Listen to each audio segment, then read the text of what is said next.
Pronto.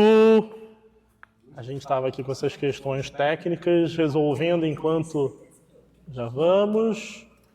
Eu vou abrir aqui para a gente poder ver, para quem está aqui, ver os blocos de vídeo. Olha, quanta gente, que legal! Ó, os próximos aí. Ajustar a iluminação. Para vocês me verem melhor também. E vou agora virar a câmera para a Carminda.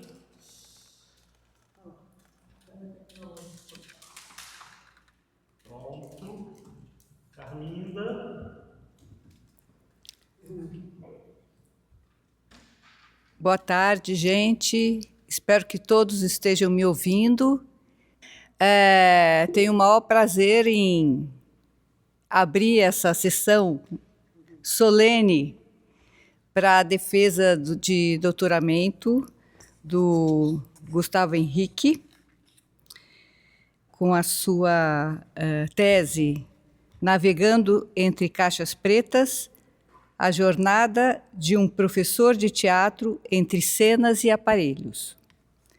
Queria agradecer imensamente a presença do professor Leandro Freiberg, espero que eu tenha falado correto o seu nome, professor da UFT, muitíssimo obrigado pela sua presença. Também pela professora Maria de Lourdes Paixão, da Universidade Federal da Bahia, muitíssimo obrigado, muito prazer. E também agradecer à professora Márcia Fusaro, que está aqui entre nós, esteve na qualificação. Não esteve na qualificação, a professora já está maluquinha.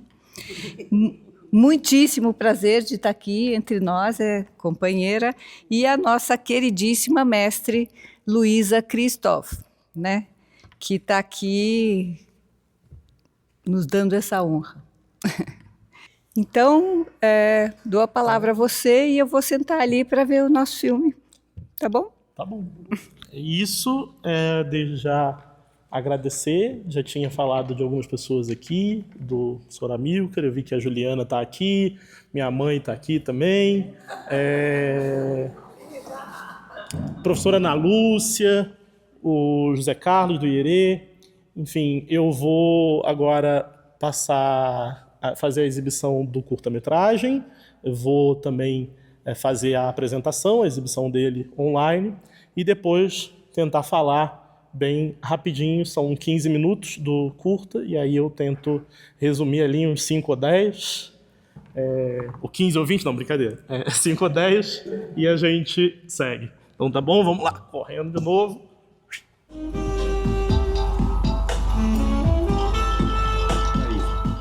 E o que era o teatral? A gente brincava com esse lugar, né? E quando eles mudavam, eles falavam aqui. Isso que eu estou fazendo aqui agora. A gente foi entendendo que tinha alguém ali querendo também falar com a gente. Acho que ainda temos a carência do tocar, do estar perto, do falar. A questão é ser ou não ser. Eu vou fazer um ser ou não ser sem considerar essas bananeiras, sem considerar essas casas, esses nomes. Pô, entendeu? Não tem como. Caixa preta.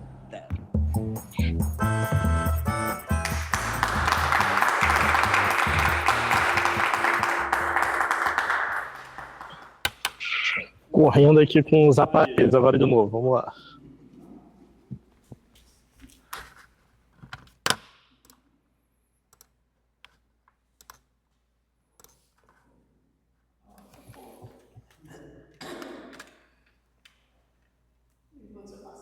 Alô, alô!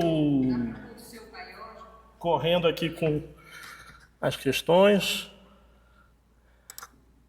Deixa eu só tentar fixar o bloco aqui.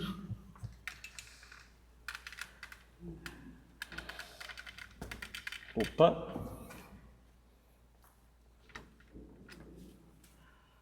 E aí, todo mundo agora está me vendo bem? Eu vou ficar aqui, vou ficar para cá, vou ficar para lá. A gente vai aqui, ali, aqui.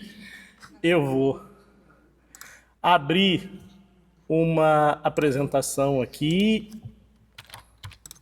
E agora fica aqui na apresentação para poder falar com vocês. E aí é chato porque a gente não vê vocês. Mas quero acreditar que vocês estão me vendo. O pessoal que está aqui presencialmente está me vendo. Espero que sim, quero acreditar que sim. Vamos correndo aqui, porque aquela história, a gente falou que apresentava em 5 a 10 minutos, já gastamos 5 só para poder fazer essa parafernália toda, né? Então, começamos aqui, como a Carminda apresentou brilhantemente, o título da tese, que compartilha com o filme, Navegando entre Caixas Pretas. A tese tem o subtítulo A Jornada de um Professor de Teatro entre Cenas e Aparelhos. A gente está aqui na banca de defesa, na Unesp, no Instituto de Artes. Carminda Mendes André, minha orientadora. Nós temos presencialmente aqui a professora Luísa, professora Márcia Fusaro, online, professor Leandro, professora Maria de Lourdes. Eu vou acelerar aqui para a gente poder dar conta de tudo. A tese começa com uma proposta de jogo, de certa forma, ou seja, tentando apresentar como é que ela vai se desenvolver, ou seja, explicar para o leitor como essa relação vai acontecer. Então, eu quis trazer para vocês também na apresentação, para todos e todas e todes. Então, a tese tem essa relação de texto em primeira pessoa, ela tem um formato em diário de bordo, um diário de bordo de uma navegação entre caixas pretas. Ela tem a inserção de um alter ego legente, que eu falei, legente, aquele que lê junto comigo, o meu próprio alter ego, mas que na verdade é o alter ego que eu imagino ser cada um de vocês está aqui, como eu imagino quem está acompanhando comigo. E o diálogo com esses 12 entrevistados, essas pessoas com quem eu conversei, que vocês viram no filme, além do Flusser como uma leitura referencial para a navegação. Então, na tese eu trago, inclusive, um glossário do Flusser, é muita fruição. Eu trago o glossário do Flusser e o diálogo com esses 12 entrevistados, que são esses entrevistados que vocês viram no filme, que estão aí: Cida Almeida, Fernando Yamamoto, Gabriel Dias, Heitor Martins, Ivan Cabral, Juliana Oliveira, Leandro Freiberg, Marcial Azevedo, Pascoal da Conceição, Renata Patrícia, Sueli Azevedo e Vinícius Piedade. Então, eles são meus cúmplices, de certo modo, nessa discussão. São as pessoas que eu entrevistei. A tese começa justamente com uma pergunta que encerra o curta: o que é caixa preta para você? E aí, na tese, eu construo um diálogo imaginado um pouquinho mais estendido que o do curta, com essas trocas de palavras do que cada um entende pelo termo caixa preta. Então, a ideia já é começar com essa provocação, que é uma provocação que perpassa a nossa discussão como um todo. E aí, a nave segue. E la nave va. Começamos a tese. Hai voce quale fato timbolo.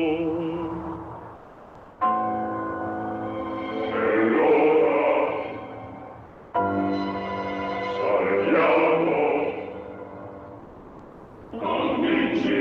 salviamo. Ó voz que Sina te levou, é hora, partamos. Amigos, partamos. O imenso tentamos na alegria ou na dor. Então eu começo com essa referência ao filme do Fellini, La Nave Va, para dizer que a nossa nave, nosso navio, a nossa navegação vai começar. Então a minha apresentação se dá...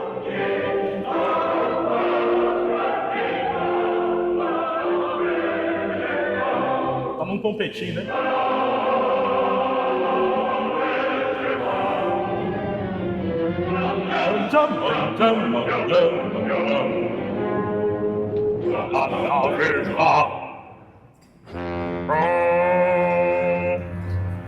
Cadê? Acho que eu tenho um mais divertido aqui pra gente começar. Deixa eu ver se eu acho aqui. Então... La nave va. Então, a minha introdução da pesquisa Começa com essa referência, e aí, a partir de então, cada capítulo vai começar também sempre com alguma música que eu compartilhei para vocês a playlist. Infelizmente, não temos tempo de ouvir todas elas aqui. Foi só o exemplo da primeira. Carminda já está ali mandando para mim, fazendo o olho, por favor, né? Vocês não estão vendo, mas é isso. Então, aqui eu vou passar muito rapidamente, porque são muitos os pequenos capítulos e subcapítulos, mas nós começamos carregados na corrente dos algoritmos. Seja uma reflexão sobre o funcionamento da interação nas redes e como isso afeta a nossa capacidade de agência. E depois, sobrenadando nas ondas da recepção, com alertas sobre a manipulação na relação espectador-internauta. Então a ideia desse início é tratar um pouco do que essa caixa preta tecnológica, no caso, esse aparelho, começa a fazer com a nossa percepção. Como é que ele começa a agir na nossa própria plasticidade mental, como é que a gente vai sendo levado por algumas dessas questões, mas desde o início, e isso é algo também a quem eu tenho que agradecer a Luísa na contribuição, a Carminda sempre, né, minha orientadora, mas nessa ideia de trazer elementos das discussões, elementos de trabalhos meus também como professor de teatro, para a gente ir mapeando, mas também ilustrando essas relações. Então a gente começa, já nesse primeiro momento, trazendo um espetáculo que apareceu no finalzinho do filme, Delírios de uma Vida Quarentenada, construído na pandemia. E é isso, vocês viram lá no filme um trechinho, vocês viram aqui, a gente já vai correndo, porque a gente tem pouco tempo. Aí então, a gente vai no momento, uma luz azul me guia, com a clareza e os lampejos do cristal. É isso, navegar nos 7 mares. Então é o momento em que as entrevistas vão avançando cada vez mais, né? Descobrindo os mares com o teatro, navegar eu quero. Então cheguei, quero ficar bem à vontade, na verdade eu sou assim. Mergulhando ainda mais fundo nas conversas com pensadores e artistas. É onde essas conversas vão entrando e começam a dialogar comigo, com esse alter ego, que eu imagino que vocês devem estar aí, esse cara é completamente maluco, eu não estou entendendo nada. É exatamente assim que vocês aparecem para mim, imaginados por mim mesmo, entendeu? É exatamente assim. E aí, a gente vai balançando nas ondas do teatro. Foi no balanço das ondas, eu vou, no mar eu jogo a saudade. Amor, o tempo traz esperança e ansiedade. Vou navegando em busca da felicidade. Ou seja, o tempo traz esperança e ansiedade. A gente está o quê? A gente está no tempo, indo no passado, tentar buscar de volta a peste, o teatro da crueldade de Artaud, tentar buscar a relação do distanciamento brechtiano, para tentar pensar como é que a gente lida com essa ansiedade dos dias de hoje. E a ideia do teatro como uma possível resposta a esse lugar dessa ansiedade, essa coisa que a gente está aqui, essa loucura. E do teatro como uma forma, Cida Almeida acabou de fazer, vocês não estão vendo aqui, ó. E quem está aqui também não, porque ela está nos fundos, está na última fileira, ela acabou de fazer assim, como é que é? Osteografia, botar pro osso. Semana que vem, ó, terça-feira, 9 da manhã, tem a defesa dela. Já fazendo o anúncio.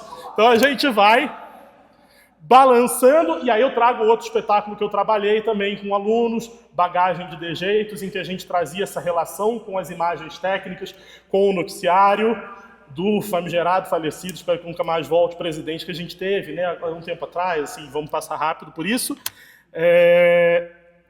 E do metamodernismo, eu quis trazer aqui para vocês, porque não é um termo que está tão em evidência, mas a ideia de que se o entusiasmo modernista, na virada do século retrasado, né, já não era mais suficiente, essa ideia de uma confiança no progresso, de uma esperança utópica, já não nos era mais suficiente, também a ironia pós-moderna, um certo niilismo, uma desconfiança total no futuro, também já não satisfazia. Então eu busquei esse conceito de a cabeça da gente vai ficando, hein? Como é que é? Agora eu não lembrei, são suecos ou são holandeses? São holandeses.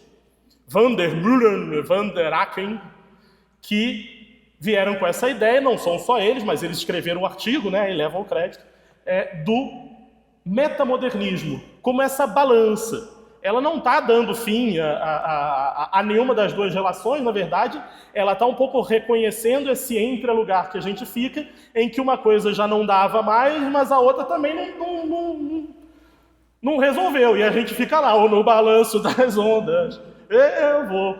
E é isso. O tempo traz esperança e ansiedade, vou navegando em busca da felicidade, ou seja, você fica balançando de um lado para o outro.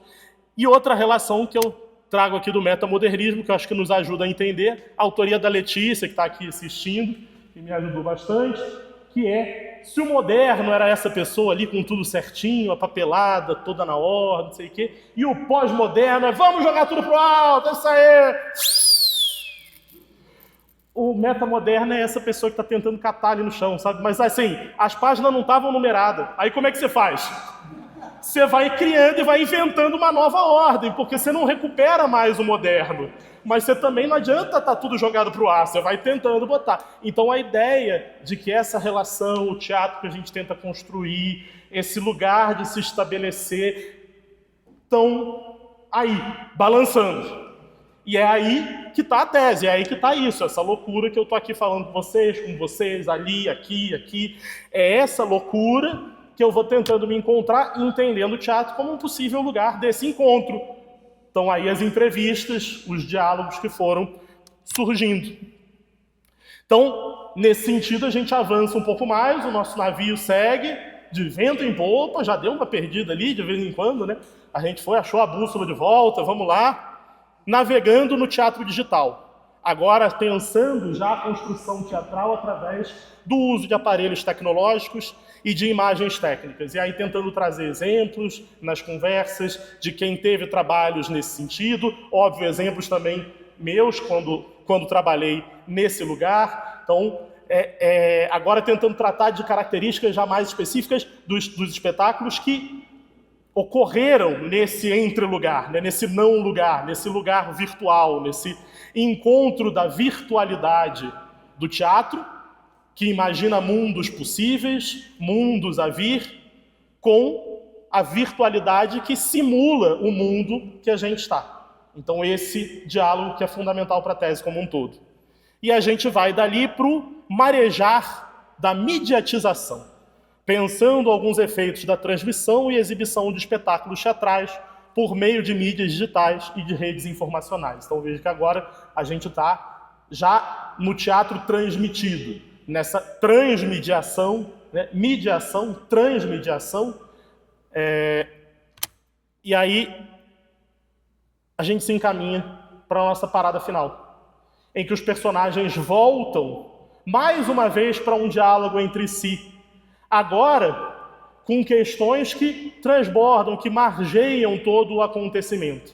Já não é mais a caixa preta só, já é mais uma conversa, ou seja, aqueles desdobramentos de conversa que eu fui tentando costurar de mim mesmo entre eles, de mim mesmo entre quem dialogava comigo. E acho muito interessante, né? Vou até pegar aqui para não falar besteira, que senão o autor depois puxa a minha orelha. Que a gente, essa conversa termina, né? Ela passa por todos os convidados e termina com um trecho de uma conversa minha com o Marcial, um dos nossos convidados, quando eu pergunto para ele, ele fala sobre o teatro, né? E aí eu pergunto, então, mas o que define o fenômeno do teatro hoje para você? E aí ele vai dizer, hoje, né? Para além desse espaço de tempo e ação, sim, porque hoje não temos necessariamente personagens, não temos história necessariamente. Às vezes é só um jogo, às vezes é só uma improvisação. E esse próprio teatro ampliou seus elementos, né? Mas a gente não precisa achar que está traindo o teatro. Porque ele mesmo se ampliou nas fontes que ele bebe, nas coisas que ele acredita, né? Hipertexto, intertexto, ritual. E aí eu brinco com o Marcial. Pois é, o teatro não é monogâmico, né? Ao qual ele responde, não é monogâmico, exatamente. Ficou uma puta maior do que ele já era, assim, bem legal. E é assim que o nosso barco de papel, palavras que eu uso na própria tese, vai se desfazendo nesse final de jornada. Mas óbvio que toda jornada acaba também como começa, eu trago ali, trouxe antes já em algum momento o Fernando Pessoa, trago o Fernando Pessoa com o sonho do marinheiro, que a cada hora construía em sonho uma falsa pátria que nunca deixava de sonhar. E todos os dias põe uma pedra de sonho nesse edifício impossível. Quer dizer, a gente termina tentando se reconstruir, e tentando se reconstruir, a gente termina com o Zé Ramalho. Aí além, muito além, onde eu quero chegar, caindo na noite me lanço no mundo. Além do limite do vale profundo que sempre começa na beira do mar. Oh, é na beira do mar. E aí terminamos nossa tese. Mas, obviamente, como todo bom espetáculo tem que pedir bis, temos anexo.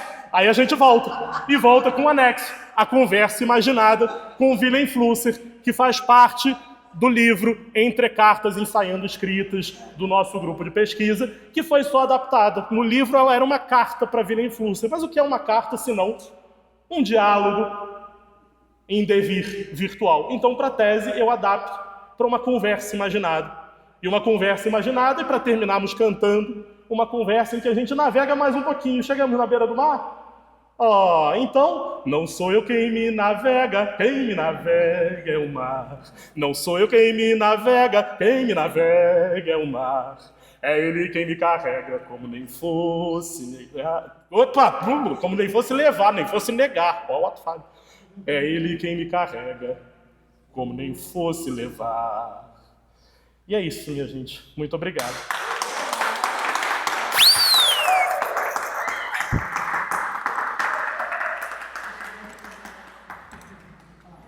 Tô querendo parar a apresentação. Aê! Parou a apresentação. É isso, gente. Então é isso para vocês que estão aí. Espero que vocês tenham visto tudo. Se vocês estivessem lá, não tô vendo nada. Eu não estava vendo vocês. Então é isso. Obrigado. E agora eu vou passar novamente a palavra para a Carminda. Vou passar um microfonezinho para ela.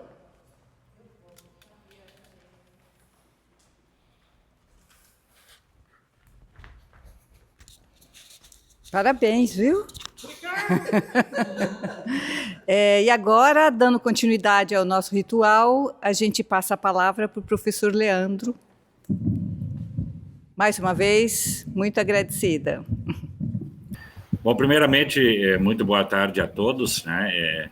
É até um crime falar depois de uma apresentação dessas, né? Mas a gente trabalha com filosofia, então meu nome é Leandro, a gente trabalha com a filosofia e temos como um trabalho de filosofia o costume de estragar os bons climas existenciais com as nossas teorias, né? Então eu já gostei de pedir desculpa. Então, boa tarde a todos, especialmente a dona Kátia Lima, aqui, né? Não sei se falei corretamente, que nos presenteou com essa figura. Meu pai está aí também, seu Jorge Bastos aí estava aí também. Seu Jorge e a dona Kátia, né? Obrigado por nos presentear com essa figuraça aí, né? Agradecer especialmente a doutora Carminda, a Luiz Helena, a professora Márcia, a professora doutora Maria de Lourdes, especialmente ao Gustavo, né, pelo privilégio de presenciar este evento, né? E agradecer também pela confiança, não sei se a gente fica à altura do exercício, né? Mas, de qualquer forma, estamos aí e gostaríamos de contribuir um pouco.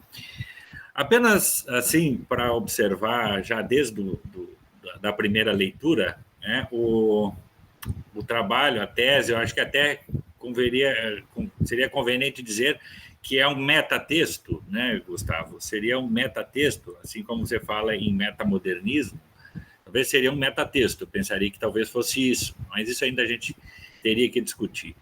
Mas aí já na primeira leitura da qualificação, a gente tentava organizar a própria compreensão do processo de desenvolvimento do metatexto do Gustavo, tentando encontrar camadas, né? Então, eventualmente, eu comecei a tentar enumerar essas camadas tentar enumerar essas diversas estruturas, né? Porque ali você tem o diálogo, você tem o Walter Ego do Gustavo, né? O Walter Ego, eu vou nomear, Gustavo, se tu me permite, né? Eu tenho uma convivência com ele.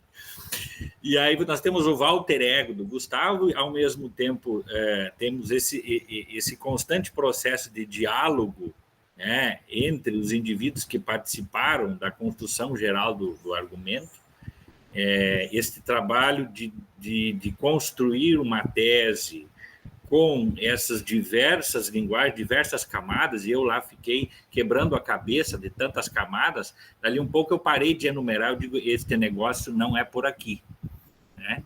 E aí, então, retornei novamente ao início do texto, digo, vamos aqui encarar de outra forma este processo de leitura, porque, às vezes, o nosso formalismo filosófico, ele é de sistematizar e, por isso, padece de um conjunto de cegueiras, né? Mas, então, a primeira impressão assim, que eu tenho, Gustavo, e te elogiar disso, é que é o trabalho de alguém que está fazendo uma análise de um processo, de uma cultura. É um trabalho de um investigador da cultura, né? E esse investigador da cultura, ele, para além, digamos, de tematizar os conceitos de um determinado filósofo, convida este filósofo para conversar sobre os temas, né? O filósofo Flusser, e convida diversos setores culturais e diversos elementos que nos assaltam. Então, é por isso que esse teu metatexto ele fica incrivelmente interessante, porque a gente se lembra de uma coisa e vai ver outra, e o Flusser ficaria imensamente feliz com esse teu trabalho. Ele tem uma observação, ele dizia que isso é uma potencialidade brasileira de criar uma cultura mosaico, né? De criar uma cultura de um clima existencial interpretativo que nos abre o horizonte de percepção que não classicamente a gente enxerga pela textolatria, né? Ou somente pela imagem técnica, né? Então, você tem esse processo geral de diálogo, a introdução de elementos culturais, essa ideia de um artesanato, né? De um mosaico geral de construções culturais para nos permitir um clima existencial e raciocinar sobre um problema, como você diz, né? De fazer com que os aparelhos cuspam teatro. Então, nesse aspecto, juntamente com isso, você pega ali o conceito do tecido comunicológico do Flusser e tenta perceber isso aplicado ao teatro, ou de alguma forma, vinculado diretamente ao teatro. Então, nesse sentido, o seu trabalho ele é genial. O Flusser ficaria muito contente, né? Inclusive, você dialoga com o Flusser depois, ficaria muito contente dessa incorporação de diversos elementos culturais para traduzir um determinado fenômeno e para tematizar esse determinado fenômeno. E da mesma maneira que também você deixa um tanto que inconcluso o processo, e isso que é bom, né? Essa inconclusão, ela é fundamental, embora eu ache que, subrepticiamente, eu acho que você entregou. Do teu trabalho, às vezes, quando retorna-se a ele, a gente pensa no iceberg, né? Que parece que a tese é só aquilo que aparece para fora da água, enquanto que aquilo que pressupõe a tese nos ficou ainda oculto. Então, a gente pode retornar a isso e, novamente, reconquistar esse problema que você tematiza muito bem, né? Então, para não me alongar demais, eu imaginaria que, talvez, por força da nossa área, aí, a gente diria que você ficou também filosofando entre as caixas pretas, né? Filosofando entre as caixas pretas, o que é um orgulho para nós e um orgulho para a filosofia também, né? Que a filosofia, às vezes, a impressão dos outros indivíduos sobre a filosofia, de que filosofia é aquilo que discute filosofia, né? E é muito interessante também que você faz um texto para a diversidade humana, né? Um texto para as diversas áreas, um texto que tem um conjunto de temas, uma preocupação com a universidade, uma preocupação com o ensino, com a arte, com a aplicabilidade das imagens técnicas, com o processo de hipercodificação, que são preocupações do Flusser também, né? Então, este é o grande, me parece, o mérito do seu trabalho, é que ele não termina. Ele não termina. Ele tem, e ele não tem às vezes, aquela chatice histórica da sequência da frase.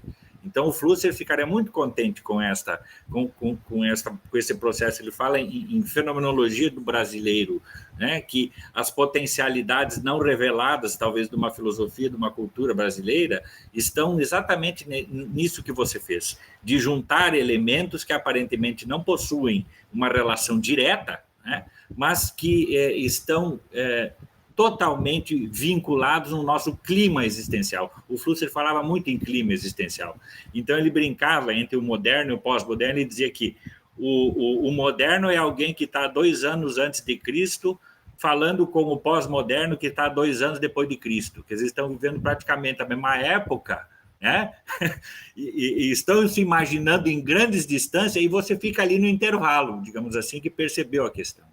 E aí eu ia te perguntar, como a gente já é amigo de conversa de bastante tempo, será que as caixas pretas não são o próprio sertão que nós somos, Gustavo? Né? Ou as caixas pretas não seriam o nosso próprio cosmos? Né?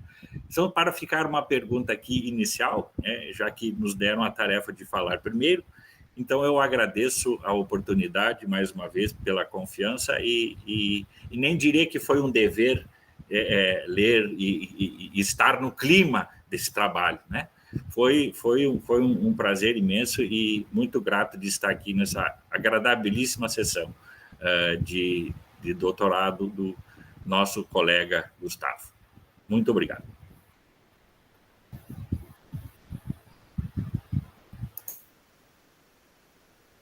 Aí, eu tenho que chegar perto para poder liberar o microfone. Tô aqui, acho que daqui eu consigo falar contigo e falar bem na luz aqui do pessoal.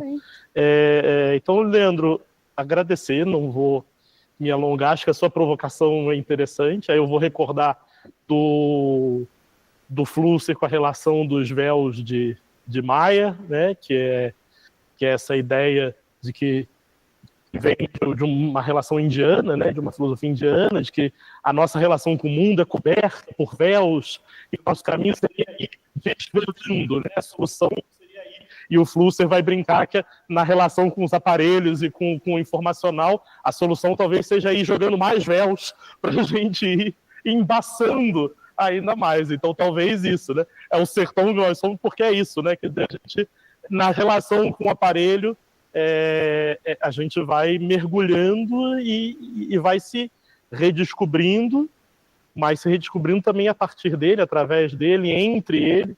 Enfim, eu acho que é uma provocação que eu vou ter que começar outra tese.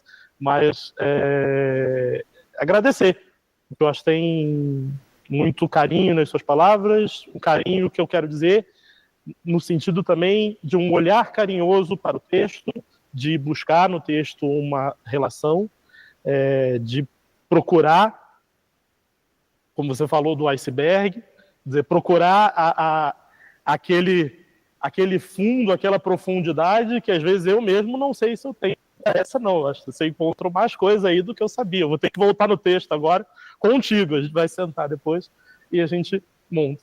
E fico aberto também a outras questões e devolvo a palavra. Está aberto, na câmera. O microfone está aberto. Quando abre o meu, seu, os dois vêm juntos. Professor, super obrigado. E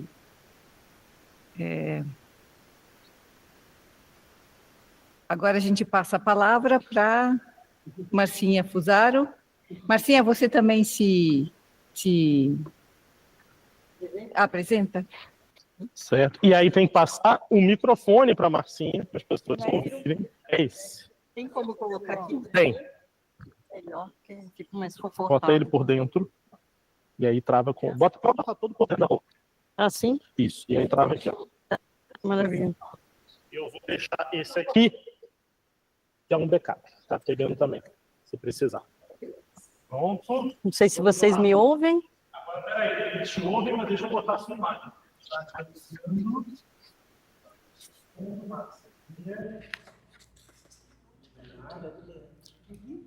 Me ouvem?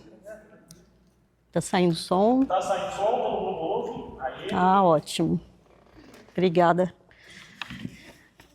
Bom, boa tarde a todos, todas, todes.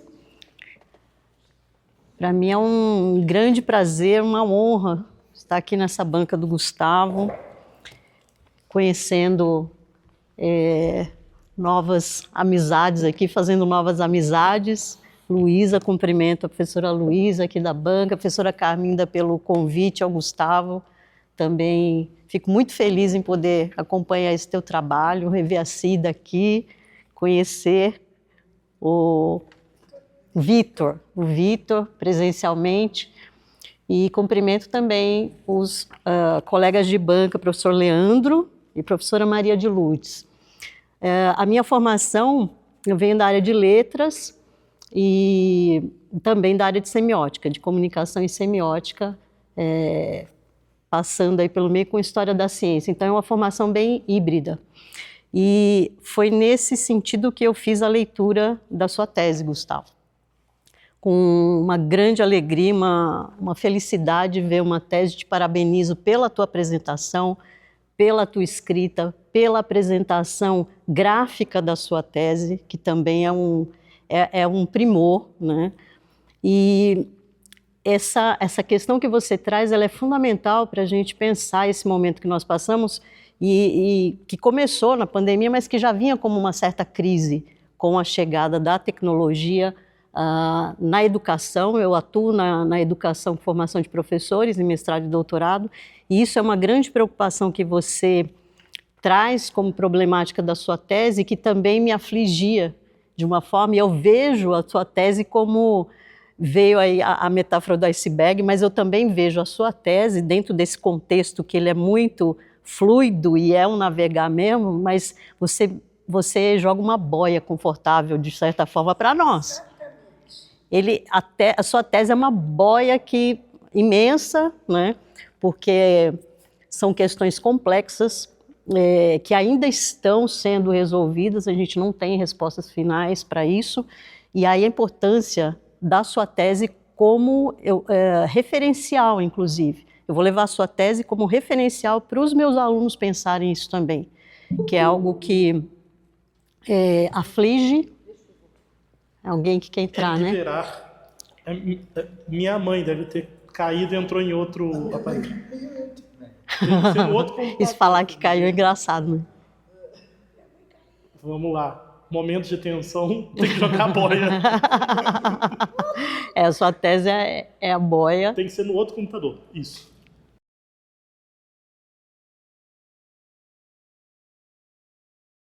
Bom, eu vou continuando aí você, né, para não atrasar muito. Bom, essa questão então, como eu dizia, que é uma questão que você deixa em aberto, e eu gostei muito disso também, você faz uma navegação e nos conduz de uma maneira bastante original. Adorei o seu alter ego, Walter Ego, como diz o professor Leandro, que eu adorei também. Mas foi uma forma muito original de apresentação da tese, porque você vai respondendo, por meio do seu alter ego, muitas questões que eram questões pertinentes à sua própria busca como pesquisador, mas que também surgiram durante a leitura para a gente, vão surgindo. Então você, ao assumir esse papel do pesquisador e desse alter ego, você já vai respondendo várias perguntas e trazendo um diálogo muito rico, né? Uma reflexão bastante profunda sobre esse período, que é um período de crise, mas uma crise entre aspas, que nós estamos passando há algum tempo já. E que, como eu disse, a sua tese vem como uma referência para nós, nesse momento, de pensarmos novas possibilidades. Me fez pensar muita coisa nessa polifonia que você traz, de possibilidades desse hibridismo todo, né, dessas linguagens em atuação que caracterizam a arte, né? Então, isso já aconteceu em outros momentos do passado, né? Esses momentos de crise, quando surgem necessidades de mudança, e a pandemia foi um acelerador, de certa forma, disso, Mas me fez lembrar daquele livro do Humberto Eco, o Apocalípticos Integrados, né? Você traz um equilíbrio que aquele jogo, né? Tem aquelas pessoas que se voltam para a tecnologia como os apocalípticos. Não, agora tudo se perdeu, o passado, nós precisamos trazer de volta esse passado glorioso, que é muito entre aspas, porque de glorioso a gente, né, não tem nada, ele está sempre em construção.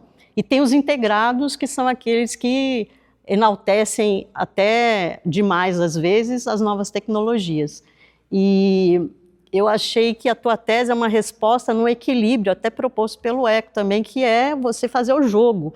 A tua metáfora do navegar, que também é o navegar pela internet, é o navegar, né, pelas redes, é uma metáfora muito feliz, porque traz, inclusive, esse fluxo, do balanço, da flexibilidade que nós precisamos ter e que o Eco sugere lá e que você consegue, dentro da tua proposta, que não é fechada, pensar nas possibilidades que nós temos como construção de linguagem nesse momento de crise, entre aspas, porque para quem é apocalíptico vai ser crise mesmo, mas para quem é integrado, e eu sou da linha dos integrados, eu gosto, né? Eu sou otimista, assim, eu falo que eu sofro de otimismo eterno, porque sempre na crise eu estou buscando alguma coisa, o que eu faço com isso aqui? O que eu posso fazer com isso aqui?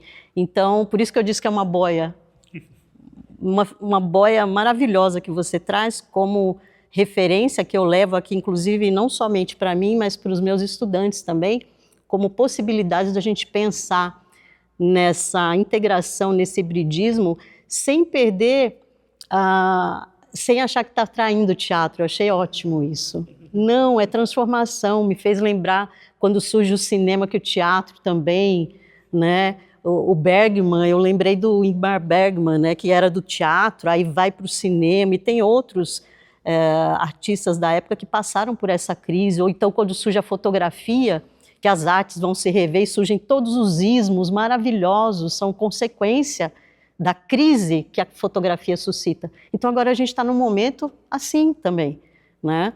É um novo momento e que pode trazer grandes potencialidades.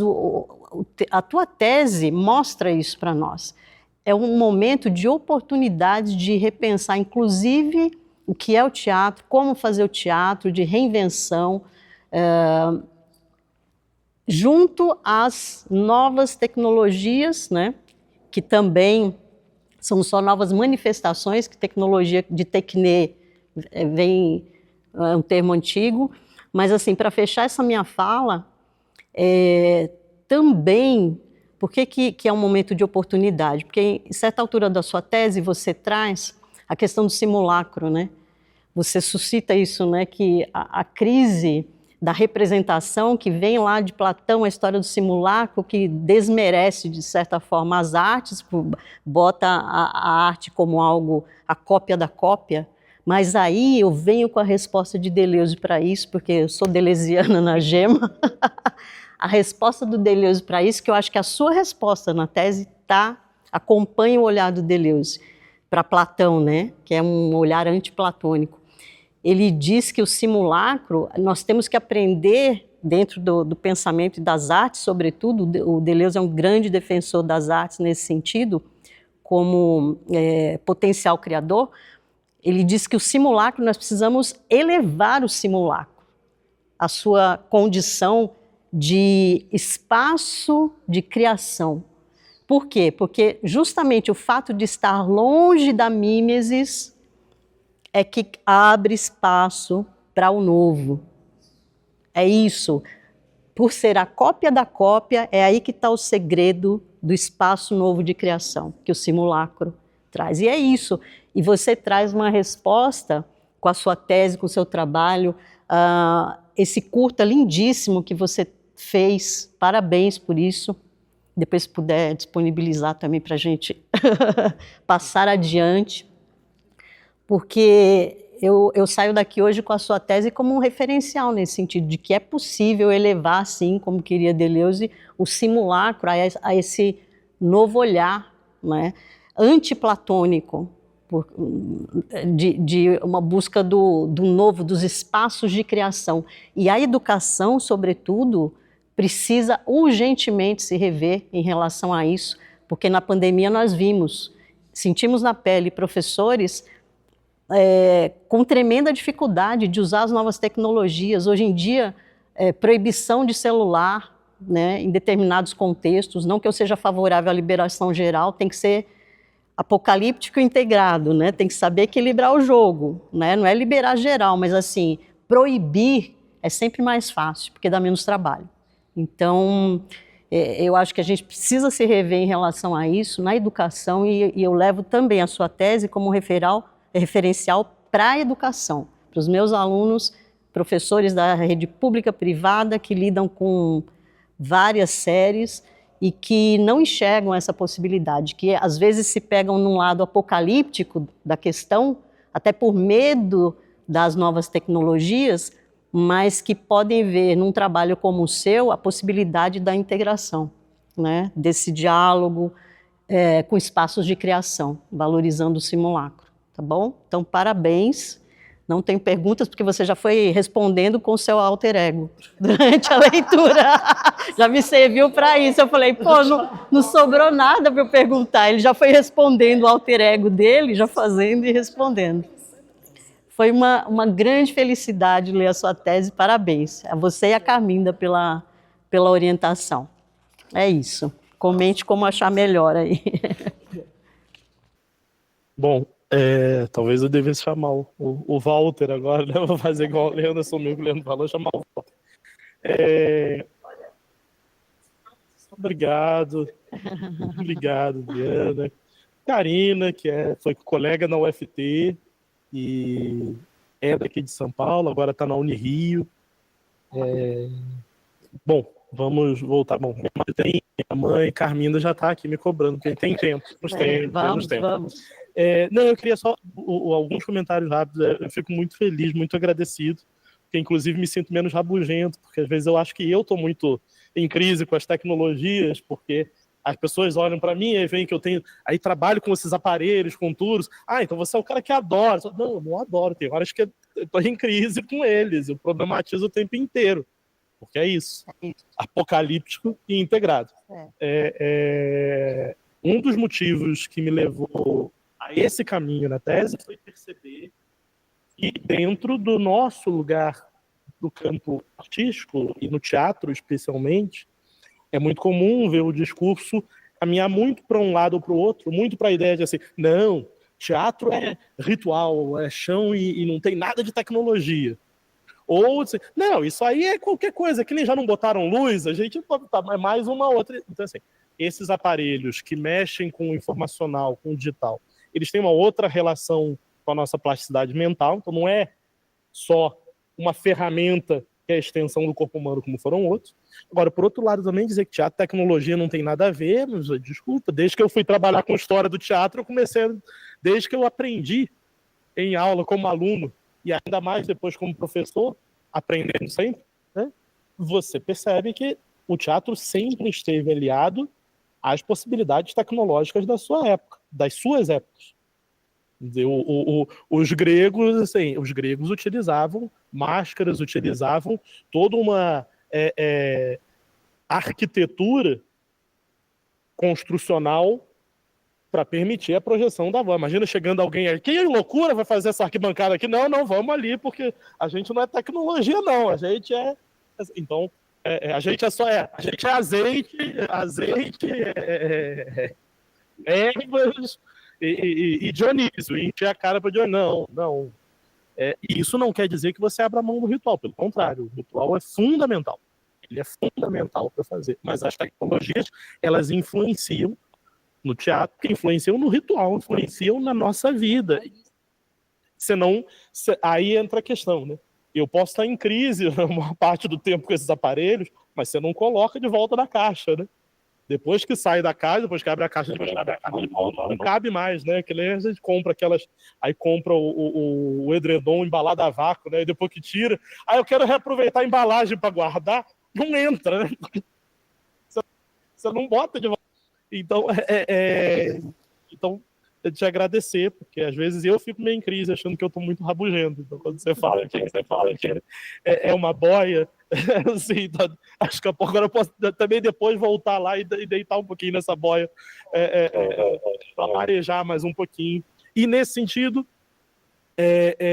faço aqui o meu agradecimento de público ao Amilcar Martins, que está aqui nos acompanhando lá de Lisboa, que eu menciono no começo da tese, que eu conheci em 2012, quando fui num evento em Portugal, e conheci a imagem do artenauta, que é justamente essa ideia do artista que navega pelos mares e que vai descobrindo a arte e levando a sua arte e descobrindo se retroalimentando com isso. E desde então, sempre foi uma alegria reencontrar o Amilcar pessoalmente ou remotamente. Estou muito feliz que ele esteja aqui, e aí por isso aproveito para agradecê-lo. Muito obrigado, porque eu acho que esse lugar da navegação e esse lugar que eu sou também, de reconhecer em mim mesmo esse pequeno artenauta, Amilcar, eu brinco lá nos meus agradecimentos. Você ainda não viu que eu brinco lá, isso só é devido ao artenauta mor Amilcar Martins. Então, de todas as pessoas que eu agradeço, aproveito esse momento, já que você falou da navegação, para agradecer a ele. E faço já a ponte, 2012, que eu estava terminando o meu mestrado, onde tive aula com a professora Maria de Lourdes, que também vai falar aqui conosco, que percebeu? Aqui a gente já faz o link com a próxima. Mas deixo a palavra para a Carminda para poder fazer a formalidade. Querem 10 minutinhos? Tranquilo? Podemos ir? Então, já que você fez a ponte, bom, agradecer. Mais uma vez, obrigado. Assim, imagina. Mesmo, passo a mão aqui, dá um beijo na sua mão. Obrigado.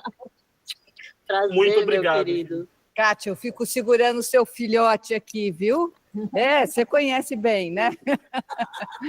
Então a gente passa agora a palavra para a professora Maria de Lourdes. Muito obrigado pela disponibilidade de estar conosco. É um prazer conhecê-la. E é isso. Se você puder também se apresentar um pouquinho para a gente saber, né, de onde você fala. Muito obrigado. Bom, eu sou a professora Maria de Lourdes, como o Gustavo disse, quando ele fez o mestrado eu dei uma disciplina, né, performance. Eu sou da dança. Na verdade, eu tenho uma formação muito eclética, né? Assim, eu fui ginasta toda a minha juventude, dancei muito, fiz educação física, depois fui para a dança, me formei em coreógrafa pela Universidade Federal da Bahia, depois fiz mestrado e doutorado em artes do corpo na Unicamp, depois fiz um pós-doutorado em performing arts em Nova York, e trabalho muito com a questão das encruzilhadas tecnológicas na cena de dança. Trabalho com questões afetas à cultura indígena e negra, mas minha praia sempre foi eu sempre sou uma pessoa com as caixas abertas, né? As pessoas às vezes dizem assim, não, você trabalha com um monte de coisa. Eu falei, mas eu sou assim desde criança, que eu sou muito inquieta com as coisas, e eu não acho que a gente tem que ficar sempre numa caixinha. Eu sempre acho que as minhas caixinhas são muitas, né? E elas são muito coloridas e diversas. Então, é a apresentação inicial. Hoje eu sou professora da Escola de Dança da Universidade Federal da Bahia, do programa de pós-graduação em dança, mestrado e doutorado acadêmico da mesma universidade, e sou vice-coordenadora do programa de dança. Trabalhei 14 anos, logo quando eu saí do doutorado na UFRN, mas hoje estou na Universidade Federal da Bahia. Bom, não foi muita surpresa para mim ler o trabalho do Gustavo de uma forma que eu acho que é um trabalho muito insurgente. Eu uso essa palavra porque eu gosto muito. Eu acho que ele se insurge contra essas novas mídias, com essas novas tecnologias, e faz aquilo que o Arlindo Machado, também citado por ele, eu gosto muito do texto Arte e Mídia, quando ele diz que para que a gente cria esses aparelhos, né? É para a gente trabalhar na contramão deles ou de acordo com o que eles foram feitos na ótica da produção industrial. Então, eu acho que o que Gustavo faz no trabalho dele é justamente essa insurgência de colocar em suspensão o que, para que e por que trabalhar com isso. E isso foi provocado pela pandemia, como vocês aqui já disseram. Eu tenho que falar de um lugar que não é do teatro, mas é o lugar da dança, e que a gente passa por isso também dentro da dança. Durante a pandemia, foi muito complexo para a gente trabalhar com dança na tela, embora a gente saiba que tem videodança e outras coisas mais. Mas eu sempre me pergunto, mas como eu vou ensinar as pessoas a criarem na tela? Como é que eu vou ensinar as pessoas a... Minha área de atuação na universidade, de concurso, são processos de criação. Mas como é que eu vou conseguir fazer esses meninos, essas meninas, esses jovens criarem na tela, né?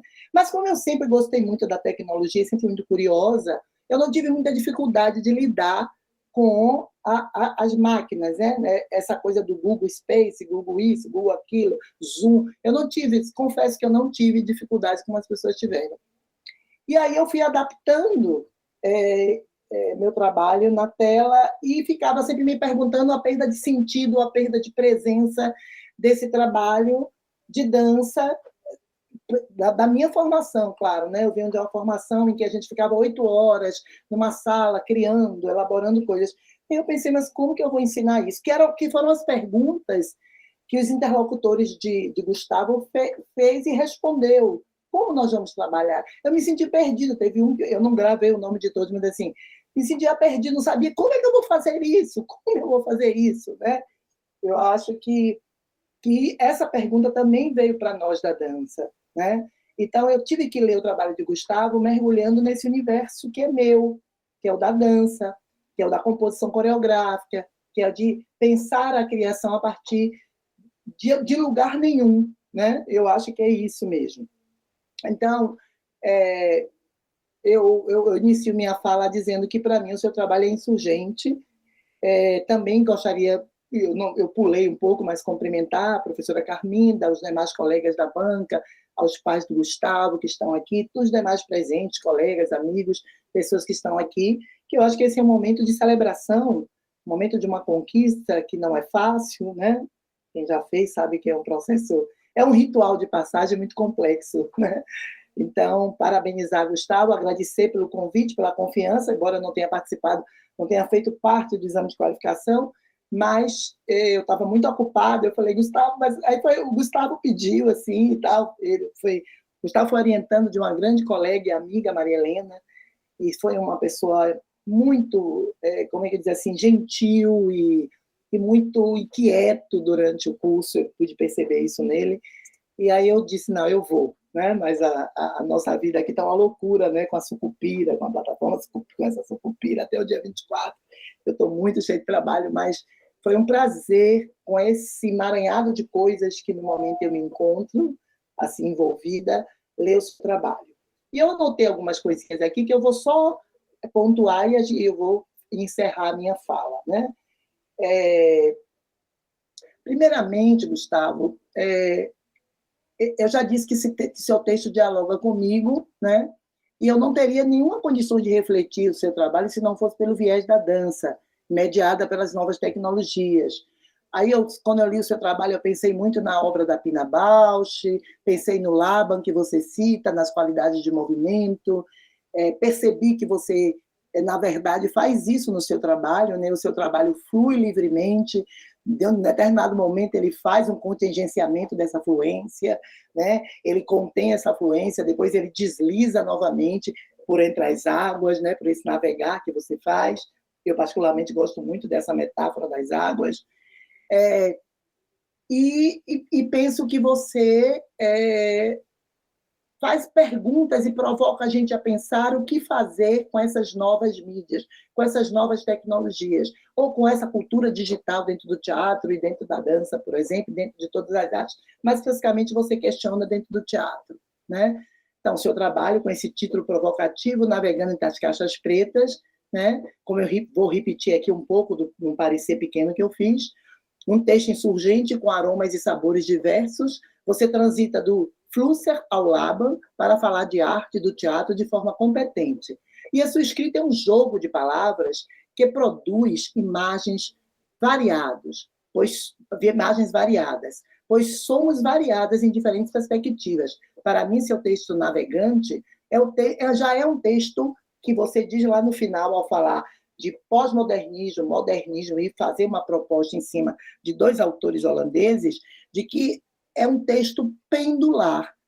E aí me fez lembrar o filme de Júlia Murat, que tem um personagem que entra em crise, uma bailarina, porque ela não consegue criar.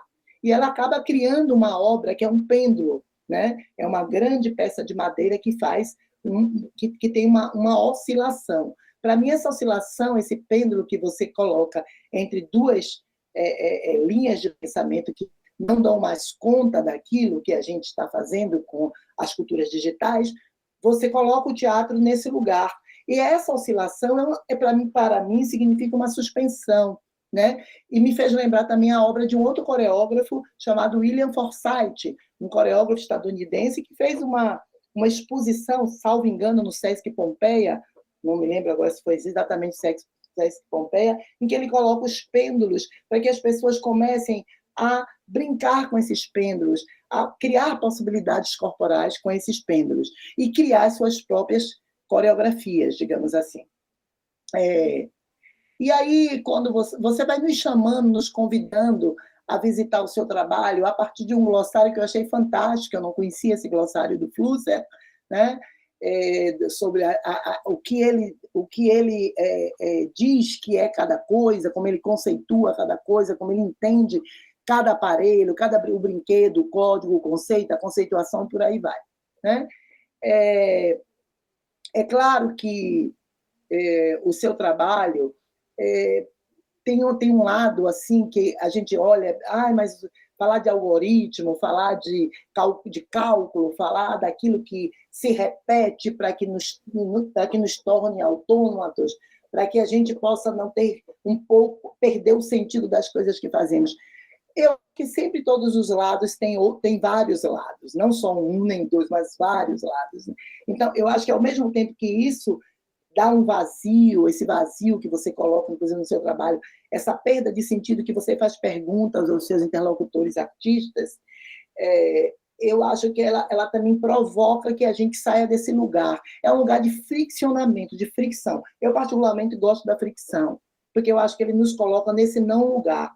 E nesse não lugar, a gente tem um estado de presença, que a gente produz presença, produz sentido. O Gumbrecht mesmo fala isso, né, no seu livro.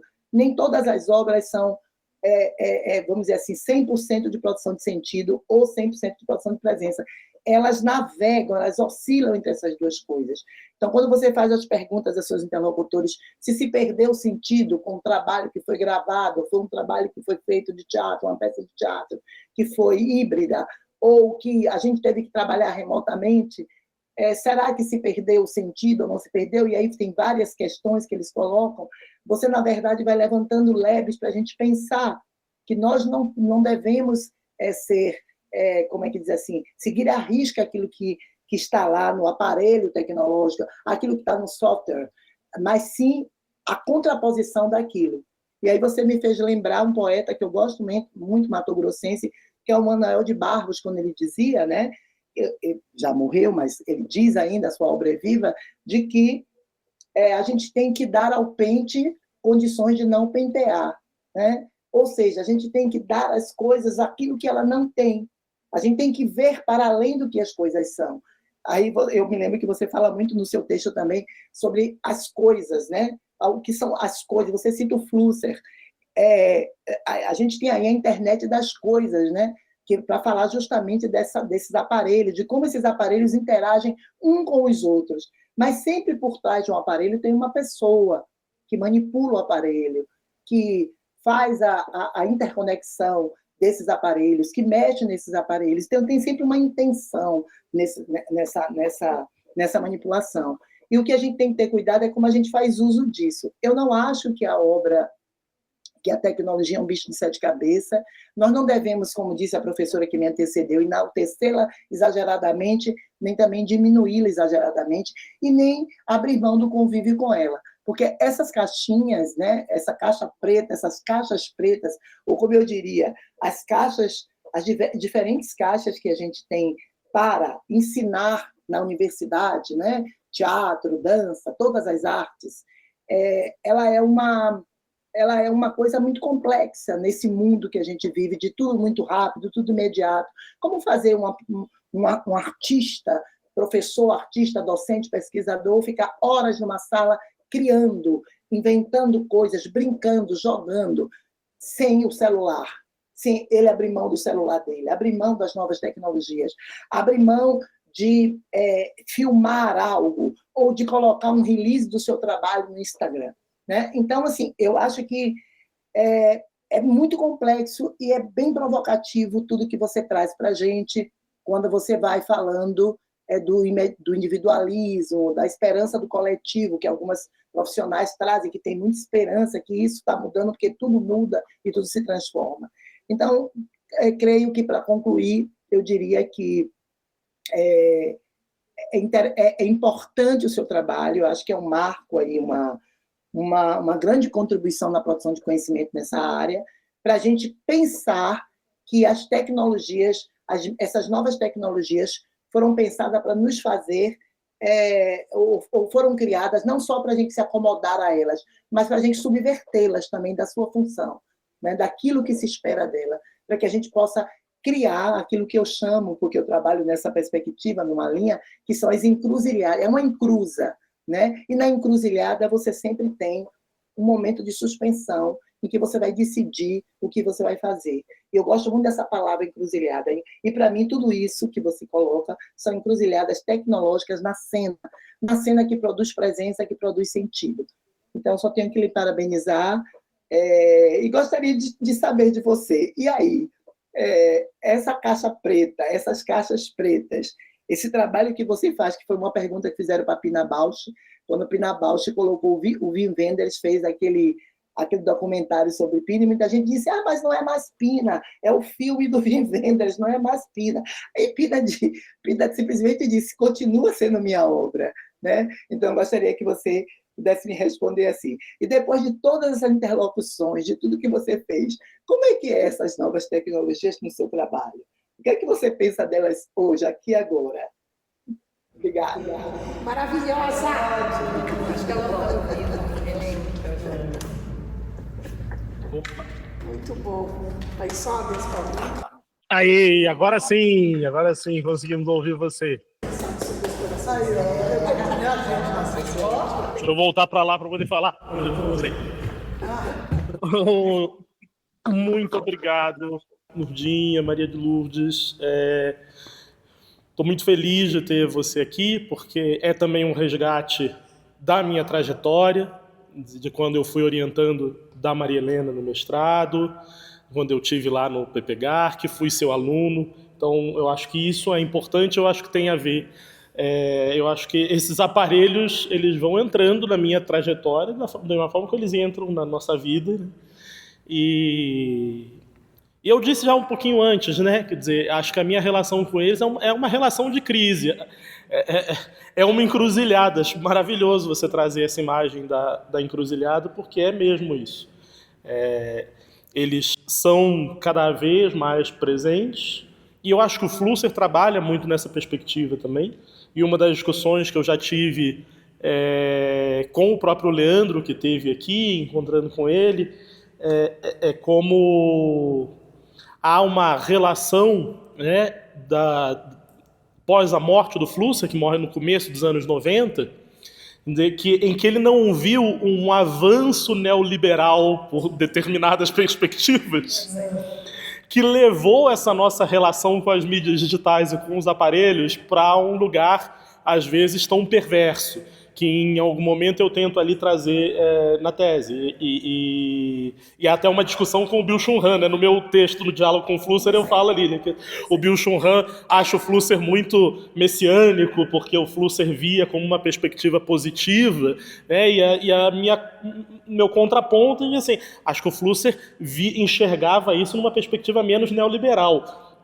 E o neoliberalismo vai nos colocando em ilhas, nos isolando, né?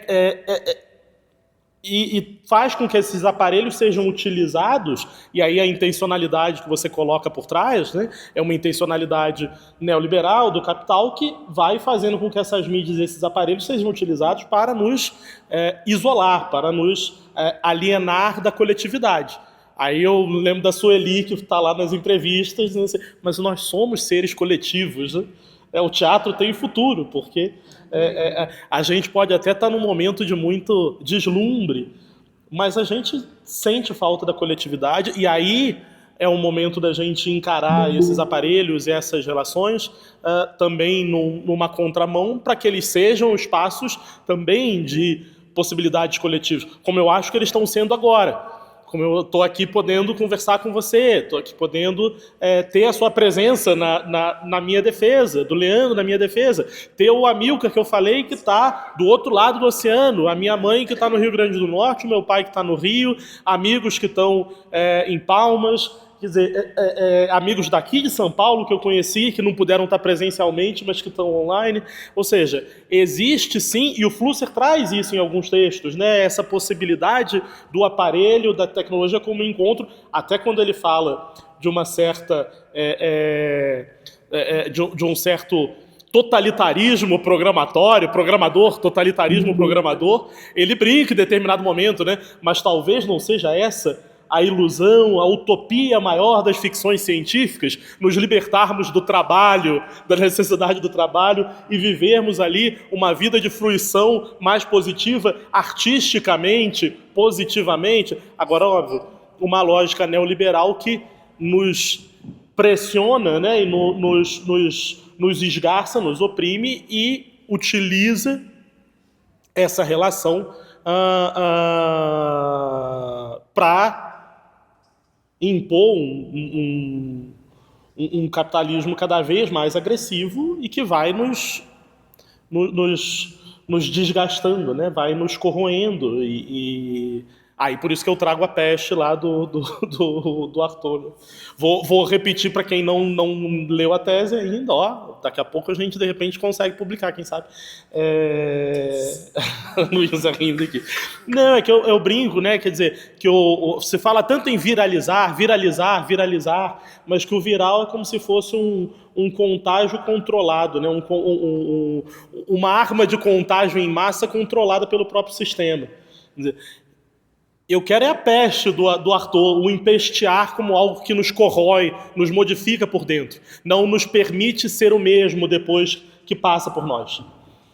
E aí acho que é isso. Eu tenho tentado, na relação com os aparelhos, chegar um pouquinho perto disso, né? Dialogar um pouco nesse sentido. Acho que o próprio curta é uma tentativa nesse sentido. Né, de combinar essas vozes, os espetáculos que eu menciono, né, que apareceu, que até mostrei 2 fotos ali na apresentação, foram um pouco tentativas, né? O último, né, o Delírios de uma Vida Quarentenária, foi uma resposta à pandemia.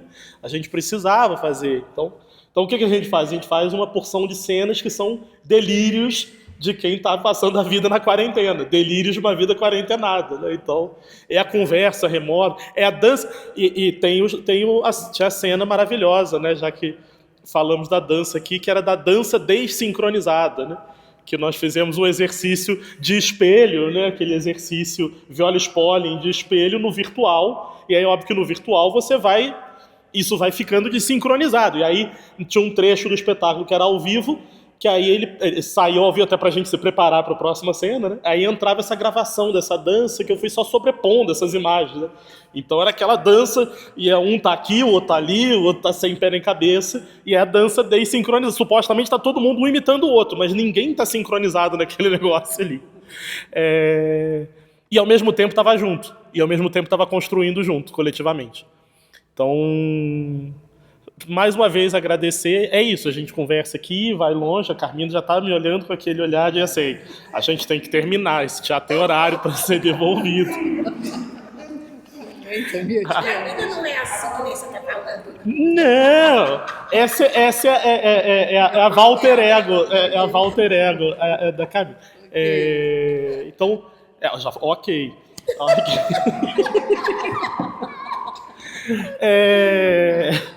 Obrigado mais uma vez, Lourdinha. Para mim é um prazer, um orgulho ter você aqui. Como eu disse, é também uma forma de resgatar a minha trajetória. Na qualificação, a gente teve a presença de uma professora da UFRJ, onde eu fiz graduação. Agora, na defesa, a gente tem você, onde eu fiz o meu mestrado.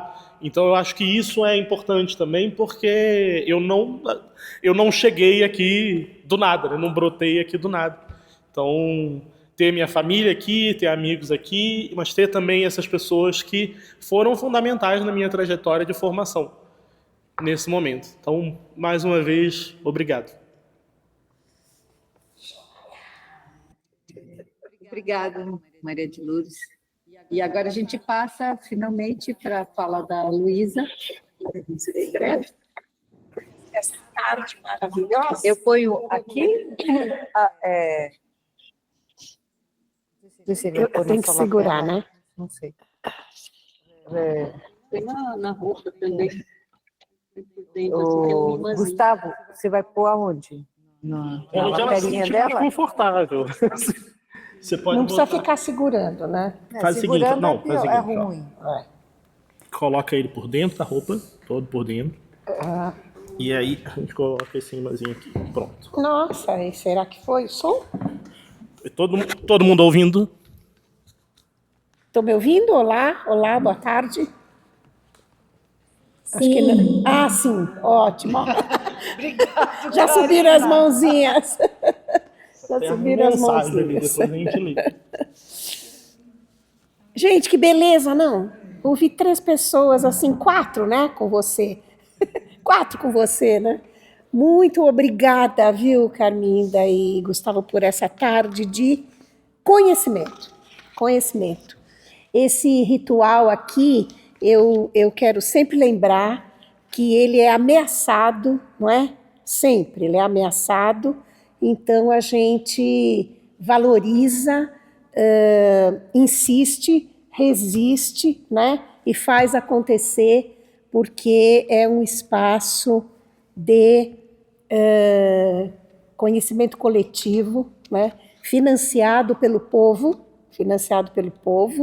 e que a gente deve fazer da maneira mais delicada, intensa, né? E da nossa verdade. E, Gustavo, você fez isso, e esses 3 que me antecederam, que delícia ouvir vocês, que delícia. Trouxeram mais metáforas que o dono da metáfora aqui, entende? Então, é um show, uma poesia, é uma tarde de poesia, querido. Muito obrigada por você ter me convidado, a oportunidade de ler esse trabalho, e eu, sem escrúpulos nenhum de copiar e imitar, eu também usei o alter ego Legente aqui fazendo perguntas para mim, para eu poder responder aqui, porque eu adorei essa ideia. E por que eu gostei? Porque é filosofia pura, viu, professor Leandro? É filosofia pura, não é? Porque você tem o esforço de fazer a pergunta, né? E de expor ali a tua hipótese, o teu pensamento, e aí pensar outra pergunta. Então, esse é o caminhar da filosofia que se pergunta, se pergunta, se pergunta. A primeira pergunta, da minha alter ego Legente aqui. Por que você, Luísa, considera que esta tese é texto acadêmico de doutoramento de grande relevância? Eu respondendo. Porque descreve processos, vou me repetir algumas coisas que vocês já disseram, mas serei muito breve.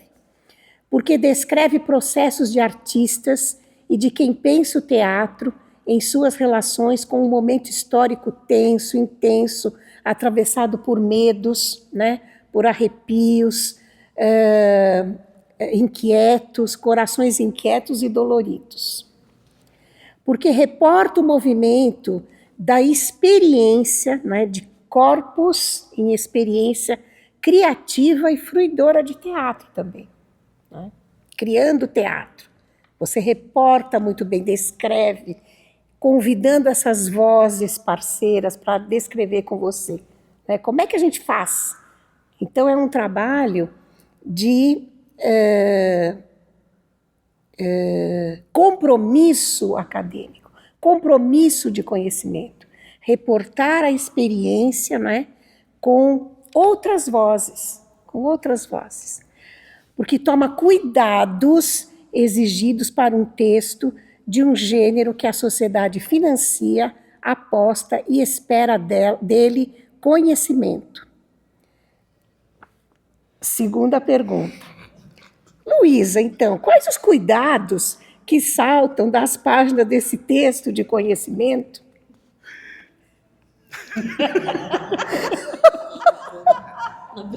Isso não é uma piada.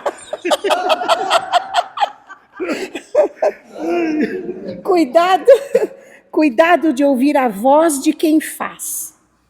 Ouvir a voz de quem faz. De quem vive o teatro, que se encontrou com os aparelhos. Uma delas. Cuidado de buscar a língua de trazer essas vozes. Então, o cuidado, não é, de trazer, de encontrar o caminho de descrever, de escrever, de contar, de narrar, de ilustrar, né, de desenhar na página, não é, para trazer essas vozes. O cuidado de explicitar encontros com conceitos. Então, você não deixou de explicitar seu encontro com conceitos. Cuidado de explicitar-se como um artista educador, pesquisador, que projeta, que parteja na própria vivência a questão de pesquisa, o interesse pelo mundo, a vontade de saber mais. É uma questão autêntica, essa sua temática sai de uma questão que a gente vê que está ali encarnada por você. Cuidado de informar referências em gesto generoso de reconhecer que não pensa sozinho, não fala sozinho, não escreve sem uma língua herdada. E a última pergunta. O que mais te encantou nessa leitura, Luísa? Eu poderia usar as palavras encantada e encanto como temos no senso comum da nossa cultura, ou seja, como algo que fascina, agrada, né, de forma intensa, cativa, mas eu quero uma outra imagem que um rapaz chamado, um pesquisador chamado Marcelo Borari, do Pará, ele traz numa entrevista, respondendo o que é um encantado para os indígenas, o que é um encantamento para os indígenas, para as nações indígenas. E ele traz a seguinte imagem. Ele diz, se você for perguntar para nós brancos ou para indígenas o que é o encantado, os brancos ficam procurando os conceitos, os dicionários, as histórias da palavra, e vai e vem, e volta para cá e para lá. Mas ele diz, mas se você pergunta para alguém de uma nação indígena, eles respondem rapidamente. O encantado são os espíritos que ficam protegendo a vida, a floresta e a gente. Então eu quero pegar essa imagem para falar do meu encantamento. E dizer por que a tua tese é proteção. A tese é um objeto de proteção porque se aproxima de novas formas de fazer teatro e ensina que é possível, está ali mostrado que é possível, que ainda é teatro, que ainda é teatro. Aí eu destaco a fala da Cida, né? Aí eu pus assim, querida minha, que os afetos rolam assim, ao mostrar a possibilidade de presença entre ator e quem o vê, os gestos que ela está descrevendo na entrevista, aí que ela fala no documentário, está no doc, adorei. Né? Como você chama, como você considera aquele aparelho alguém que está lá, você está convidando para vir, né? Para ver teu movimento. Aí na página 160 tem uma pérola que é na busca de um caminho. Então esse teatro que se faz na busca de um caminho para a sensação de encontro. Esta frase eu vou usar também. Vou usar no seminário com os alunos, vou usar. Sensação de encontro. Sensação, estado de presença, né? A gente chama também, mas você usa essa expressão sensação de encontro. É proteção porque aquece o coração em cada voz dos entrevistados. É proteção porque mostra a possibilidade de conversa e presença de um autor que também protege, inspirando e oferecendo língua para o Gustavo, que é o Flusser. Você traz na tese, e a gente vai, então, obrigar a publicação, obrigar, não é indicar, não é indicar, é obrigar a publicação para a gente usar no seminário, para a gente usar aqui dentro, usar fora, usar nos nossos cantos todos, porque tem um caminho de conversar com autores, tem um caminho, né? Um caminho também de muita presença tua. É proteção, porque o Gustavo escolheu escrita, que eu chamo de convite, para espalhar o conhecimento que vamos elaborando aqui nesta casa do povo. Encantada e protegida por mais um ritual de comunidade que foi esse, não é? Eu te agradeço a Carminda, e dou 10 para você. 10 para você.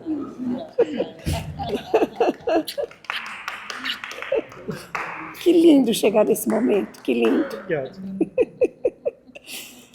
Muito bom. Bom, eu já estou segurando o choro desde a primeira fala, então já está cada vez mais difícil. Porque quantas vezes eu já me questionei de se eu estou de fato cumprindo o que a gente deve cumprir nesse lugar. Como você falou, um lugar que a gente trabalha pago pelo povo. Exatamente. Eu sou professor de uma universidade federal, quer dizer, eu sou empregado de todo mundo. Todo mundo que está aqui no Brasil é meu patrão, de algum modo. E quantas vezes eu já me questionei nesse sentido, se de fato eu estou fazendo jus a esse lugar. E eu acho que a gente se questiona porque a gente se preocupa. Com certeza. Então, as suas palavras também acolhem, aquecem e me protegem um pouquinho nesse sentido. Eu acabei de ver ali por lá uma fala da Ana Lúcia Pereira, que é, para mim, um farol dentro da universidade, uma mulher preta que, dentro do curso de Direito, que já foi tão travado, e ela é uma pessoa que trabalha com a perspectiva histórica, com a perspectiva social, enfrentando, mas sempre enfrentando tudo com afeto, com carinho, com acolhimento. Me acolheu no IERE, Igualdade Étnico-Racial e Educação, que é um dos grupos que eu faço parte. Eu estou vendo ali que teve uma fala da Adriana, que é uma colega. Ah, não, a Adriana da computação. Não conheço essa Adriana. Olha só. Deixa eu ver. Valeu demais, Maria. Incrível a sua caminhada. Compartilhe também os encruzilhados. Adorei o questionamento ao Gustavo. Aproveito para agradecer essa partilha. Gustavo dialoga com o que tem estudado. Quero muito ver tudo desses estudos. Muito bom ouvir vocês. Me chamo Adriana. Atualmente estudo computação no UFT e é enriquecedor poder estar por aqui. Precisarei sair, mas nos encontramos em outras oportunidades. Agora eu tenho que encontrar a Adriana lá na UFT. É porque eu vi a Adriana no UFT, achei que era a Adriana, minha colega de curso. Mas eu ia falar também disso, quer dizer, os meus colegas de curso, todos também de forma muito carinhosa, desejando boa sorte. Novamente, né, eu vou repetir isso várias vezes, mas porque eu acho que são elementos que precisam ser valorizados, quer dizer, os amigos que estão aqui, mas também aqueles que não estão, mas que mandaram mensagem, que partilharam. O Leon, que está aí pedindo permissão para participar da chamada, que é um professor também, que é professor da filosofia.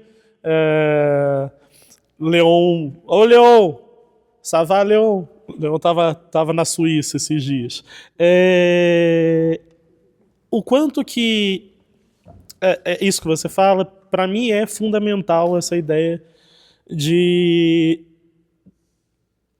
deixar claro que eu sou um atravessamento de todos esses afetos e essas pessoas que passaram, que passam e que passarão, sejam elas autores, autoras, amigos, familiares, parentes, professores, pesquisadores. E aí aproveito esse momento para agradecer a Carminda, porque nada disso seria possível sem você. Eu disse já isso para você e falo aqui também, que é essa possibilidade de encarar a academia, que é um lugar, às vezes, tão duro e tão chato, e encarar com afeto, e encarar com... Eu usei essa expressão falando para você, eu falo aqui, quer dizer, encarar com leveza sem perder a profundidade daquilo que se tem de discutir. E eu tomei um pouco para mim de tentar trazer isso para o texto. Se às vezes a gente não consegue trazer isso para o nosso dia a dia, né? Pelo menos para o texto a gente traz. Trouxe para o texto. E eu lembro, vou fazer uma confidência aqui, né? Quer dizer, um período que eu tive depressão. Eu lembro que uma vez eu escrevi um texto pequeno que eu dizia... Bom, resumindo muito, né? Estou bem. Isso é o que eu digo para mim mesmo todos os dias de manhã, para ver se eu acredito. Nem sempre é possível. Exato. Mas continuarei dizendo todos os dias. Até que em algum momento, aquele meu eu que escuta possa finalmente entender para si mesmo que está bem. Mas ficarei bem, mesmo não ficando. E eu acho que eu tentei trazer para o texto um pouco disso. Quer dizer, são angústias que são pessoais, que perpassam o que eu convivo, perpassam o que a gente convive no teatro, na educação e pessoalmente também. E essas angústias, acho que cada vez mais eu fui percebendo que elas também não são só minhas. Então, trazer o Walter Ego surge por isso, mas também o convite a todos os entrevistados. Pois é. São entrevistados, e eu digo isso na tese, né? É uma escolha afetiva também. É uma escolha de pessoas que contribuíram para espetáculos que eu pude assistir, como a Juliana, que estava aqui, não sei se ainda está, da Próxima, que eu assisti o espetáculo deles remotamente. Aí, hoje, assisti remotamente, depois assisti presencialmente. Então, para mim, é algo riquíssimo poder conversar com ela. A Cida, que eu acompanhei tanta coisa, uma amiga querida, um amor desses, né? Um encontro de almas que a gente teve, graças a Carminda. Que eu pude ver também tanta coisa que ela fez e que também está nesse momento de fruição e de discussão. O Fernando, lá em Natal, que fez um espetáculo maravilhoso e que é também, como falava a Maria de Lourdes, um resgate de poder voltar a um lugar por onde eu passei, por onde eu cumpri o meu mestrado. Os colegas de Palmas, quer dizer, o Gabriel, que é um amigo que trabalha junto, hoje eu já sou até sócio minoritário dele lá na produtora de cinema dele lá, que é uma pessoa fantástica, foi meu aluno, virou parceiro, amigo, e que fala tão lindo, né? Quando pergunta Caixa Preta, é um sentimento. É um sentimento. Aquele calorzinho no coração, é maravilhoso. Os meus colegas de UFT, o Heitor, o Marcial, a Renatinha, mas também tantos outros que não entraram no documentário, porque não entraram na tese ou no documentário por questões de agenda, por faltas. A Bárbara também fez muita coisa. Sabe que as entrevistas também elas são um modelo interessante, um exemplo interessante de como lidar com a entrevista, como trazer a entrevista. Por isso que tem que ser publicado. Isso. E aí, enfim, aqui em São Paulo, o Ivan, que eu não conhecia, me foi apresentado pelo Vinícius, que é um amigo, mas sabia da trajetória, sabia do Sátiro, conhecia o trabalho dos Sátiros, inclusive na pandemia. Pô, dá para entrevistar o Ivan? Vamos entrevistar o Ivan, que é maravilhoso. O Pascoal, que abriu as portas da oficina para a gente poder ir lá. E foi tão maravilhoso aquilo. Ou seja, eu acho que essas entrevistas, elas também foram uma busca de mim mesmo, nesse encontro com essas pessoas. E para fechar, Tem isso, né? Tá vendo? Acho que agora eu tô virando filósofo mesmo, Leandro, porque é isso. Filósofo tem essa mania para fechar isso, para fechar. Aí daqui 35 minutos depois, finalmente, tá brincando com ele. Eu faço até o comentário, às vezes, né, com a Carminda. A tese mal terminou, eu já fico em crise que tem de atualizar essas coisas, porque a gente fala de inteligência artificial muito brevemente e já virou outra coisa, já explodiu ainda mais. Mas eu acho também que a preocupação foi trabalhar isso de forma aberta, sem entrar... E aí, por isso, desde o começo eu falo, eu não vou decupar aqui nenhum aparelho específico, ou espetáculo específico, ou mídia específica, porque fazer isso seria matar a possibilidade de abertura dessa tese. Eu quero discutir o que esses atravessamentos nos provocam.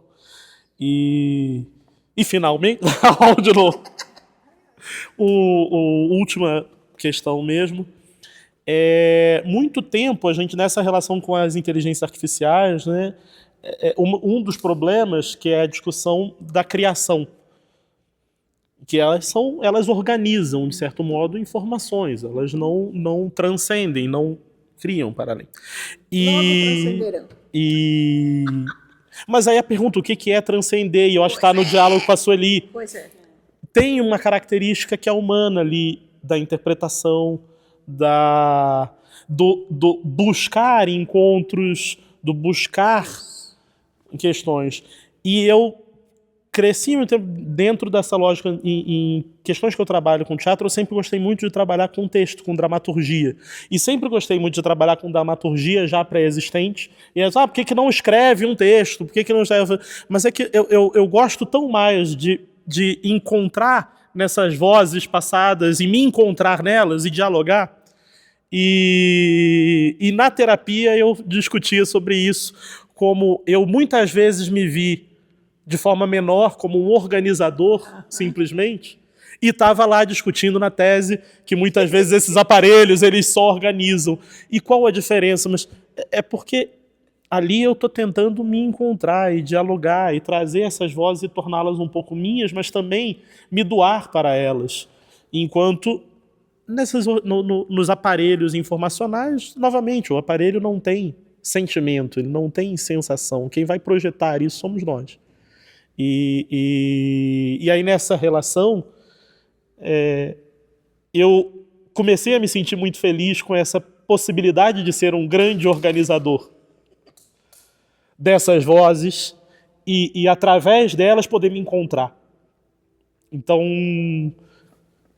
dar a volta, para voltar de novo pelo agradecimento das suas palavras. Porque elas aquecem também o coração de quem tentou uma busca nesse sentido. E, no sentido de organizar, eu quero só agradecer novamente, imensamente, a Carminda, porque essa desorganização organizada e essa loucura, tantas vezes, mas uma loucura... Para quem não leu, precisamos avisar que a tese está muito bem apresentada, não nos leva ao caos, não nos leva... Mais uma música, né? Da lama ao caos, do caos à lama. Nós temos que continuar o ritual. E fechar. Mas é perfeitamente fechar isso. Que isso, de novo, repetir, isso só foi possível graças a você. E é isso. Obrigado imensamente.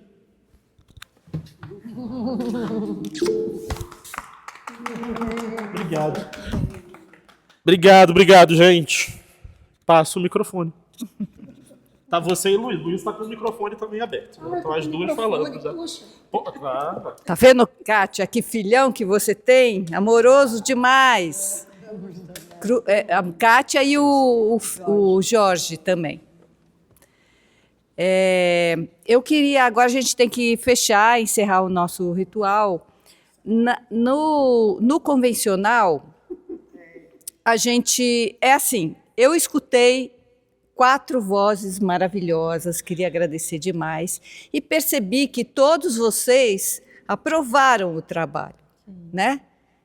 Mesmo que tenham senões, que tenham, eu acho que, questões a aparecer ou alguns erros, eu espero que vocês, se puderem, mandem para a gente as questões menores, vamos dizer assim. Mas, no geral, eu entendi que vocês gostaram e acharam que o trabalho é relevante. Então, nós vamos quebrar um protocolo, mais um deles aqui. Eu estou aqui com a Luísa, eu pedi para ela ficar aqui na mesa comigo. Porque a gente tem feito isto. Quando a gente percebe que está tudo em harmonia, que há um consenso, a gente acha que não precisa sair daqui, ir para uma outra sala, conversar, etc. A gente acha que a gente pode fazer essa passagem, né, da aprovação publicamente. Eu sei que a gente... Então, na nossa ata só tem o aprovado, não tem nota, então, na ata a gente colocaria o aprovado. A gente tem, para o público que está aqui para saber, que fazer um parecer, né? Eu sugiro, sempre faço assim, que depois, no privado, eu mande para vocês o formulário e cada um de vocês coloquem aquilo que vocês acham interessante, né? E aí a gente fecha junto, online, o parecer, os pareceres, e eu passo sempre para os meus... passo para a secretaria e para o Gustavo. Se vocês toparem, vamos embora em frente. Então, tudo certo, Maria, Leandro? Tudo certo. Eu pedi para ela ficar, me ajuda a quebrar o protocolo, que nós estamos quebrando o protocolo. Né?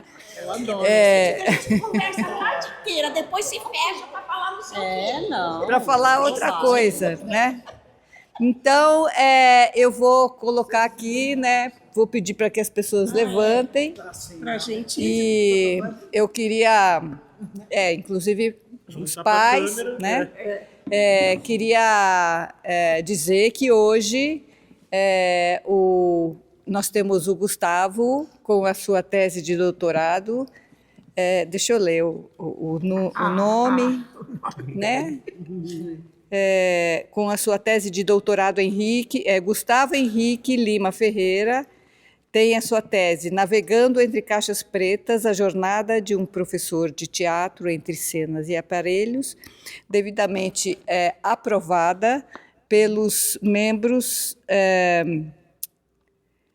da mesa, composta por Luísa Helena da Silva Christoph,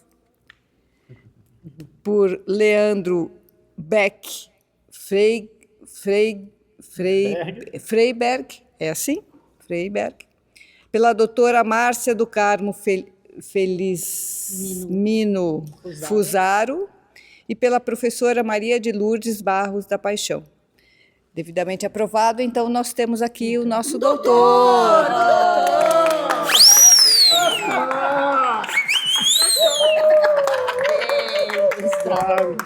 É um doutor.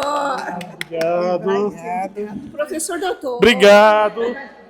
Obrigado, gente. Que alegria. Obrigado, Cira. A gente tem que fechar. Fechar os aparelhos. Espera só um pouquinho. Vamos fechar. Abraçar ele. Gente, obrigado. Olha aí, o Amilcar trouxe um Oscar ali pra gente. Obrigado, Ana Lúcia, querida. Obrigado, mãe. Obrigado. Ana Paula, Gabriel, Karina. Obrigado, Paulo. Obrigado, o Paulo que está aqui. Obrigado a todo mundo da Unesp. Obrigado, Ana. Obrigado, Letícia, que falou. Sueli, que falou aqui, que estava sendo entrevistado. Ele tá com o Oscar. Cadê? Eu vou botar aqui. Cadê? Olha lá. Aê! Obrigado. Muito bom. Vamos te conhecer em breve. Bravo, ele está falando bravo. Ela tá falando, vamos conhecer você em breve. Gente, é isso. Vamos fechar aqui, encerrar nossa transmissão. Quem quiser depois, quem quiser depois, sentindo um gostinho, tem lá a playlist da trilha sonora.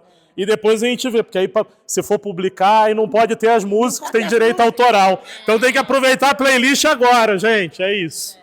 E bom, quem quiser, se alguém não conseguiu ver direito, se travou o documentário, bom, vocês estão aí, tem meu contato. Se não tiver meu contato, tiver aqui por outros meios, pede para a Unesp, para a Carminda, pelos meios que vocês chegaram aqui.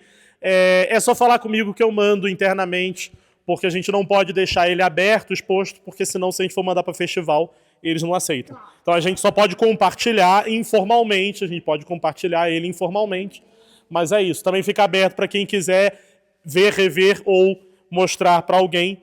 É só mandar contato e tal que a gente passa. É isso. Obrigado, amigo. Vamos lá, vamos fechar.